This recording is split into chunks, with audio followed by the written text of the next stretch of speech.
16वां अध्याय प्रारब्धते। देव असुर संपदा योग।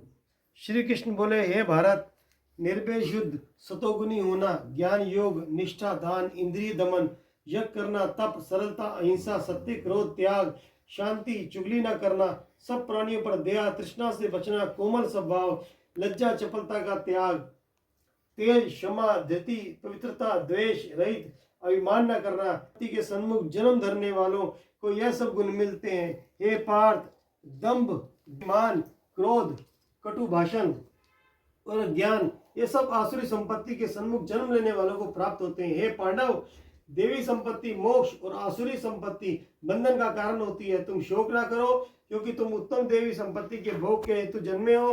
हे पार्थ, इस लोक में देव और असुर ये दो प्रकार के प्राणी उत्पन्न किए गए हैं। देवी का विस्तार पूर्व में वर्णन कर चुके, अब आसुरी को सुनो। धर्म में प्रवृत्ति और अधर्म से निवृत्ति असुर लोग नहीं जानते।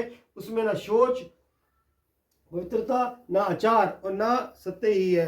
वे संसार को असत्य, निराधार और अनिश्वर कहते हैं। उनके मन में जगत की उत्पत्ति का कारण काम से प्रेरित स्त्री पुरुषों के संभोग के अतिरिक्त कुछ नहीं है। मलिन आत्मा, अल्प बुद्धि, दारुण कर्म करने वाले इस संसार को नष्ट करने के हेतु पैदा होते हैं और दूषित काम के आश्रित होकर वे दंभी, मानी और मद से मुक्त पुरुष नीच कर्मों में प्रवृत्त होते हैं। वे मृत्यु प्रेम चिंता से ग्रसित हैं। कामभोग ही सब कुछ है, इसी को सर्वथा मानते हैं। अनेक आशा रूप पाशों से बंधे काम क्रोध में तत्पर कामभोग के लिए अन्याय से अर्थ संचय की इच्छा करते हैं। मैंने आज ये पाया, इस मनोरथ को पाऊंगा, यह है और यह धन भी मेरा हो जाएगा। यह शत्रु तो मैंने मारा, दूसरों को भी मारूंगा। मैं ईश्वर, भोगी, सिद्ध, बलवान और दुख सुखी हूँ। मैं धनी कुलीन हूँ, मैं समान दूसरा कौन है। मैं यज्ञ करूंगा, दान भी करूंगा, आनंद करूंगा। इस प्रज्ञा अज्ञान से मोहित हुए हैं। अनेक कल्पनाओं से मोह रूपी बंधन में फंसे हुए विषय भोग में आसक्त लोग रोरब नरक में गिरते हैं। अपनी बढ़ाई आप करते हैं, धन धाम के मद में चूर रहते हैं। शास्त्रों तक विधि छोड़कर केवल नाम के लिए यज्ञ करते हैं। ये अहंकार, बल, घमंड, काम और क्रोध से युक्त हैं।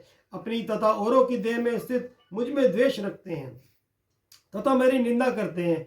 इन देश करने वालों, क्रूर और अधम पापियों को मैं संसार की आसुरी योगियों में डालता हूँ।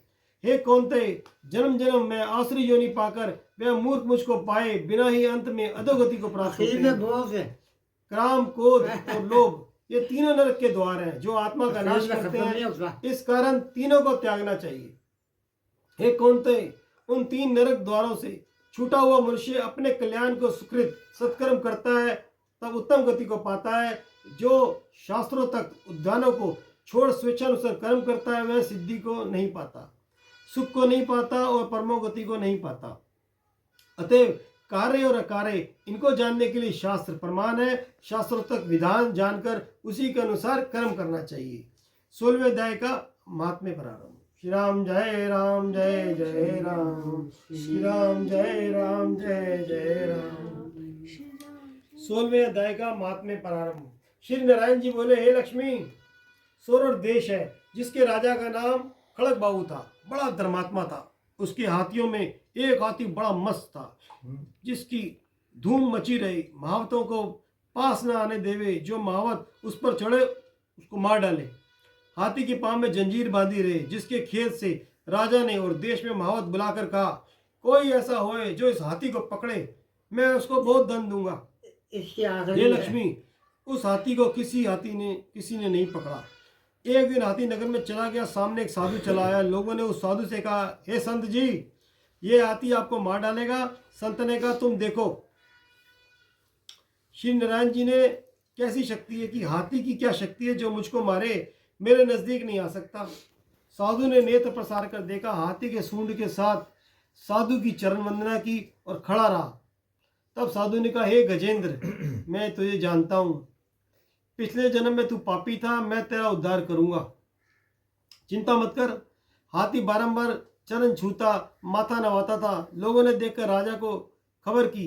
राजा भी वहां आया, देखा तो हाथी साधु के आगे खड़ा है। तब साधु ने कहा, हे अरे गजेंद्र, तू आगे आ। हाथी ने आगे और चरण वंदना की। उस संत गीता पाठी ने कमंडल से जल लेकर मुख से कहा, गीता के 16वें अध्याय का फल इस हाथी को दिया। इतना क्या है, जल छिड़कने से हाथी देह को छोड़ देव देही पाई, विमान पर चढ़कर बैकुंठ को गया। राजा ने संत को दंडवत प्रणाम की और कहा, संत जी आपने कौन सा मंत्र कहा जिससे इस अधम दुखदायक को सदगति प्राप्त हुई? संत ने कहा, मैंने गीता के 16वें अध्याय का फल दिया है, नित्य ही जिसका मैं पाठ करता हूँ। राम जय जय राम।